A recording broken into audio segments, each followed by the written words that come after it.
Also richtig geil ist das Kenwood DNX 7170 DABS. Wir haben alle Medien mit an Bord, die man so aktuell wirklich braucht und die zur Verfügung stehen. Und das zeige ich euch alles jetzt in diesem Video.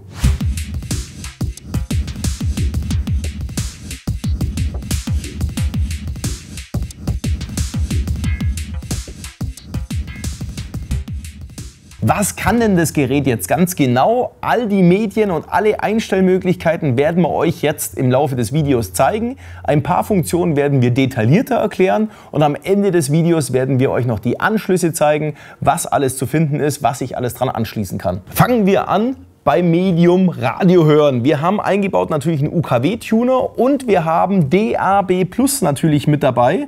Das können wir hier direkt auswählen.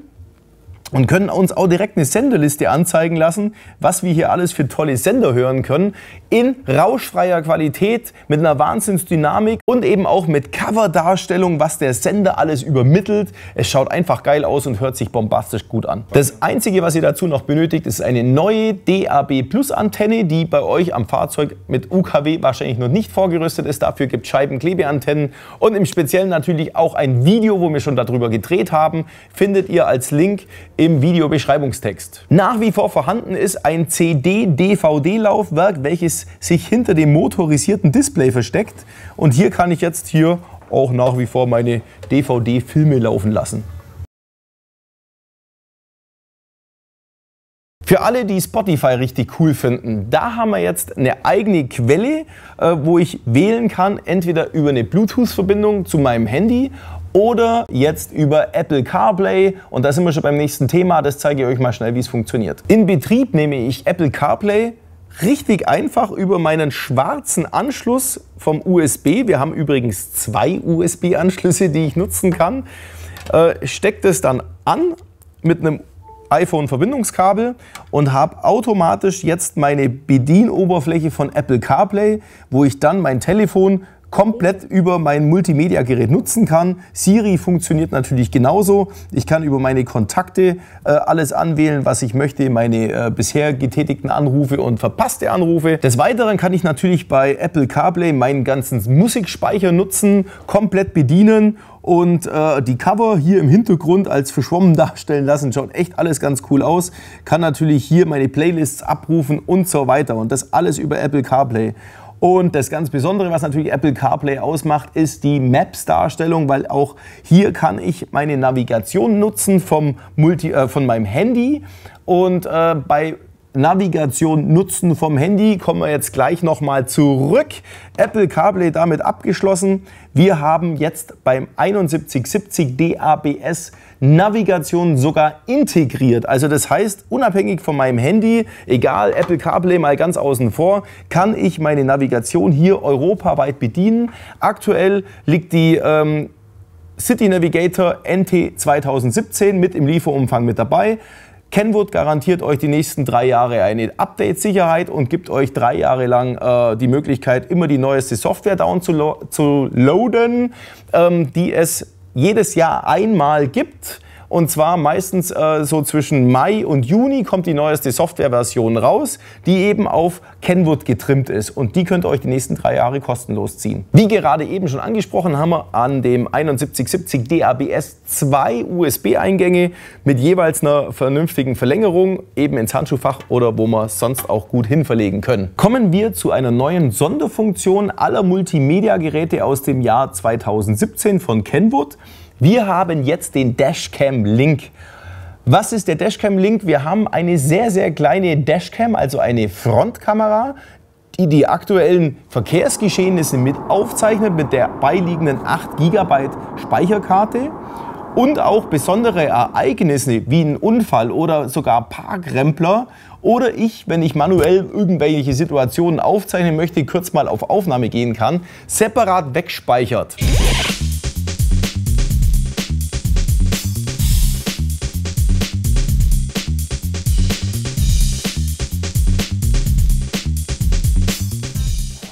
Als weiteres Medium gibt es Bluetooth Telefonieren und Bluetooth Audio Streaming, worüber dann auch eben die Spotify-Funktion schnurlos mit dem Gerät funktioniert. Wir koppeln uns Easy mit Easy Pairing von Kenwood mit unserem Multimedia-Gerät. Hier haben wir schon den 7170. Kommt automatisch die Aufforderung. Okay, koppeln. Schon mal verbunden. Wir wollen das Telefonbuch einmal schon komplett rüberladen, damit man natürlich auch Bluetooth-mäßig über unser komplettes Telefonbuch auf dem Touchscreen vom 7170 DABS verfügen können. Verbunden mit unserem Smartphone gibt es jetzt im Home-Menü immer die Telefontaste, wo ich sofort Zugriff auf mein Telefon habe. Hier kann ich manuell wegwählen. Ich kann natürlich auch auf die Telefonliste, auf mein Telefonbuch zugreifen, kann auch nach Namen direkt suchen und kann jetzt auch zusätzlich ein neues Medium anfordern, und zwar Bluetooth Audio.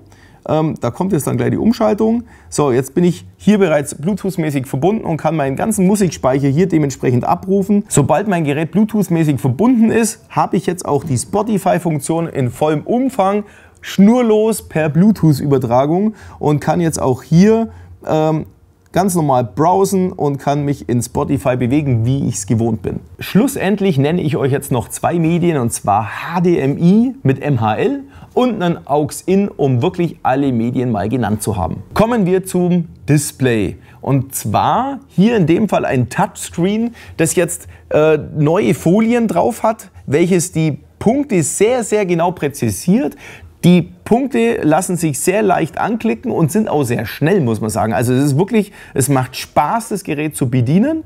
Wir haben eine Menüoberfläche, und zwar auf dem Home-Button. Und den Home-Button kann ich mir selber so legen, wie ich möchte, mit meinen wichtigsten Medien ausstatten. Ich kann jetzt zum Beispiel sagen, hier, das sind meine drei wichtigsten Medien. Aktuell sind eingestellt Navi, Spotify und DAB. Wenn ich jetzt auf den Home-Button gehe, dann habe ich tatsächlich die drei Medien hier unten. Und hier wird mir immer das Album vom Cover oder was weiß ich was alles angezeigt. Und kann auch noch andere Darstellungen hier wählen, was eben angezeigt wird. Also hier finde ich den Kompass ganz lustig. Wenn wir aber den Home-Bildschirm verändern wollen, dann nehmen wir uns einfach ein anderes Medium und sagen, okay, Bluetooth Audio ist mir aber wichtiger wie Navi, dann ziehe ich das da hoch. Dann habe ich das da drin, das kennen die ganzen Smartphone-User, und jetzt habe ich auf einmal den Bluetooth-Button hier mit vorne drauf, und somit kann ich mir meinen eigenen Bildschirm so kreieren, wie er mir persönlich am besten liegt. Wie schon gezeigt, haben wir ein motorisiertes Display, welches mir jetzt sogar erlaubt, verschiedene Winkelpositionen zu definieren, sogar mit Minus. Das heißt, wenn ich einen LKW zum Beispiel habe, wo das Autoradio oben eingebaut ist, dann kann ich es auch zu mir runter gucken lassen. Das ist speziell geil bei diesem Gerät, oder natürlich alle anderen Arten von Winkel, wie ich sie brauche, damit ich optimal auf das Gerät drauf sehen kann. Farbdarstellungen beim 7170 schauen folgendermaßen aus. Wir können uns das ganze Display entsprechend optisch anpassen. Die Tastenbeleuchtung hier unten lässt sich farblich anpassen an eigentlich alle Farben, die es so gibt. Ich kann sie also frei definieren, ob pink, gelb, grün, blau oder rosa. Rosa und pink ist eigentlich das gleiche ungefähr. Ansonsten können wir wieder zurückgehen. Wir können auch den Hintergrund entsprechend abändern und uns voreingespeicherte Hintergrundbildschirme darstellen lassen. Oder sogar eben ein eigenes Bild von mir oder von eurer Liebsten hier auf dem Bildschirm darstellen lassen. Die Sound-Features beim DNX 7170 DABS sind natürlich geil, wie bei vielen anderen Kenwood-Geräten. Da gehen wir mal kurz drauf ein, und zwar, wir haben natürlich 3 Paar Cinch-Ausgänge mit 4 Volt Technik, also richtig Dampf für extern angeschlossene Endstufen. Wir haben auch eingebaut 4x50 Watt Grundausgangsleistung für normale Bordlautsprecher. So, und jetzt kommen wir zu den Klangeinstellungen. Wir haben die Möglichkeit, den Subwoofer separat zu regeln. Wir können auch die Phase des Subwoofers einmal um 180 Grad drehen und wenden, wie wir das wollen. Wir können an den Frequenzweichen die Einstellungen so vornehmen, dass die vorderen Lautsprecher gar keinen Bass mehr machen und dementsprechend einen High-Pass-Filter setzen. Das gleiche können wir auf den Subwoofer machen, einen Low-Pass-Filter, damit der eben keinen Mittel-Hochtonbereich mitmacht, sondern sich auf seinen Bass konzentrieren kann. Wir haben eine Laufzeitkorrektur mit integriert, wo ich jedem Lautsprecher einzeln sagen kann, wie weit er von mir entfernt ist, damit ich für mich als Fahrer, der ja außerhalb vom Stereodreieck sitzt, ich sitze ja auf der linken Seite im Fahrzeug drin, das Ganze so einstellen kann, dass das ganze Klangbild vollkommen homogen auf der Mitte des Armaturenbretts ist. Zusätzlich haben wir einen 13-Band grafischen Equalizer, wo wir 13 verschiedene Bänder nutzen können, um den Sound im Fahrzeug nach meinem persönlichen Wunsch einzustellen oder eben auch die Gegebenheiten im Fahrzeug damit korrigieren zu können. Zusätzlich können wir für Klangenthusiasten jetzt auch FLAC und WAV in der vollen Auflösung wiedergeben. Das sind unkomprimierte Dateien, die natürlich wahnsinnig viel Soundinformationen mit beinhalten. Mit unserem externen Mikrofon, welches im Lieferumfang dabei liegt, haben wir eine exzellente Sprachqualität und wir können bei den Kenwood-Geräten 2 Telefone gleichzeitig so in Betrieb nehmen, dass sie parallel in Betrieb sind. Also ich kann mein Geschäftshandy, mein Privathandy mit ins Auto nehmen und kann unabhängig davon meine Freisprechanlage nutzen. Und wir haben noch die Music Mix Funktion, wo wir bis zu 3 Handys gleichzeitig mit dem Musikspeicher verbinden können, um eben von dem Handy den Musikspeicher zu nutzen für Lied 2 und das nächste Handy für Lied 3. Ist doch scheißegal, ist auf jeden Fall eine ganz coole jugendliche Funktion. Wie alle anderen Kenwood-Geräte lässt sich der DNX7170 DABS über eine Lenkradfernbedienung im Fahrzeug bedienen. Dazu braucht er ein externes Interface, das er ebenfalls bei uns im Webshop findet. Wer jetzt noch einen VW oder Skoda oder Seat hat, der eben in seinem bisherigen alten, originalen Multimedia-Gerät Anzeigen hat wie Klimasteuerung, Sitzheizung etc., dafür gibt es das Interface CAW KIMUN1. Das ist nämlich ein Video-Interface, wo dann in Zusammenarbeit mit dem entsprechenden Anschluss alle bisherigen Daten, die über das originale Autoradio wiedergegeben worden sind, jetzt über das Multimedia-Gerät ebenfalls wiedergibt und somit auch Antennenanschluss, Stromanschluss, CAN-Bus-Steuerung, alles damit schon erledigt ist. Das heißt, eben für die VW, Seat und Skoda-Fahrer wäre das eine willkommene Alternative. Um während der Navigation nicht ständig hin und her schalten zu müssen zwischen dem Medium, das mich gerade unterhält, wie DAB oder eben USB, kann ich jetzt hier auch die Splitscreen-Darstellung machen, wo mein Bildschirm halbiert wird, einmal für Navigation und einmal für mein aktuelles Unterhaltungsmedium. Welche Anschlüsse verstecken sich jetzt auf der Rückseite von dem Multimedia-Gerät? Wir haben als erstes mal unsere 2 USB-Anschlüsse, die sie 1,5 Volt Ladung machen. Wir haben diesen Anschluss hier, das ist für diese OEM-Display-Darstellung für die VW, Seat, Skoda-Fahrer. Wir haben den Dashcam Link.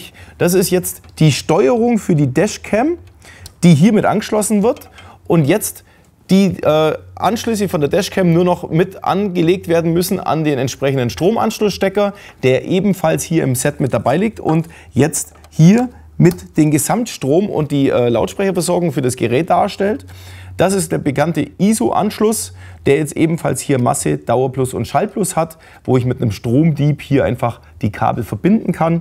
Ebenfalls hier drauf sind unsere Lautsprecherausgänge, vorne links, vorne rechts, hinten links und hinten rechts.